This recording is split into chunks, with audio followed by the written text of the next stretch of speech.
So I'm going to claim this is the last relationship that we have to build to prove that they're all equivalent, but we'll pull that all together at the end. But this is going to be the hardest one. So this one says that if we have an algorithm that does well on average per step, right, it's nearly optimal per step, then we can use that to build an algorithm that actually identifies an arm that is nearly optimal. And so this is what we're imagining. We imagine we have an algorithm, and we were calling it C, I think, that gets within epsilon per step of optimal after some number of pulls with high probability. So after this tau, k, epsilon, delta pulls, then the average reward that we've gotten is close to the average reward that you get if you were pulling the optimal arm on every step. And what we want is algorithm A, which after some number of pulls returns an arm that is epsilon prime optimal.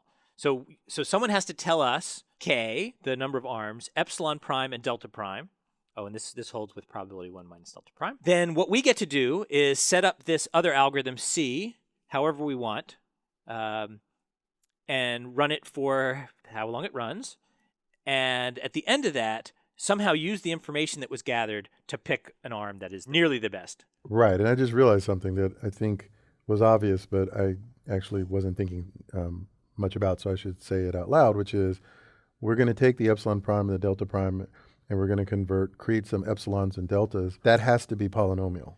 Yeah, because if we did like 2 to the 1 over epsilon prime or something like that, then we've actually made things really bad. Right. So it has to be polynomial. Okay, that's worth remembering. And that was true in the other 2 examples that we did, and it's going to be true in this one too. Right, sure. It just occurred to me that you could cheat if you could just do any arbitrary epsilon to epsilon prime. Yes, just set epsilon to 0 and yeah. Yeah.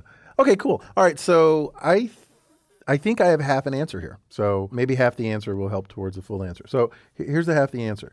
If I've run algorithm C and I've got a per step near optimal payoff, then one thing I know is that if I were to keep following whatever distribution of pulls, of sort of banded arm pulls that I'd done before, I would still have the same per step average. So here's what we're going to do. We're going to introduce an additional epsilon looking thing. We'll call it E sub I, and that is the suboptimality, or the error, of the plurality arm chosen by algorithm C, right? So there's going to be some arm that gets chosen more than the other arms, or as much as the other arm, but no less than any of the other arms.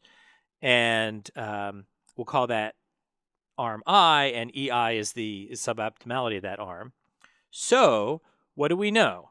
We know that this arm is chosen at least 1 over k of the time. So the total per step error, epsilon, has to be at least as big as EI times 1 over k. Right. Yeah, right. Okay, so if we rewrite this in terms of a constraint on EI has to be less than or equal to epsilon times k. But we want to set epsilon so that the suboptimality of the plurality arm is less than or equal to epsilon prime, right? So that's the constraint that we're given. We need to figure out a way of running things so that the plurality arm is epsilon prime optimal. So we want this plurality arm to be less than or equal to epsilon prime.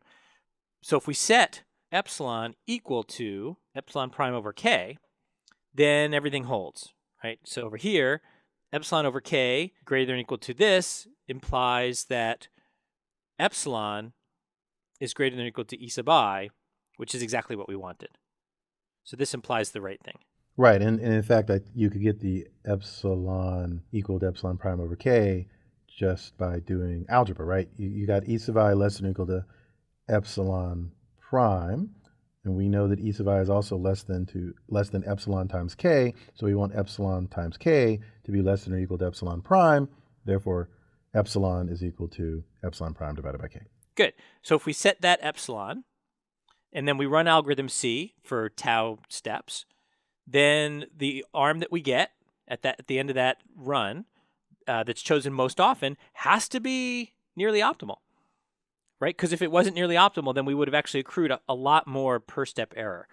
So that actually does it. We actually can. It just the fact that we can do arbitrarily well means we can find something arbitrarily close to the best arm. Wow. So that's brilliant. So whoever came up with that proof is one smart, handsome guy.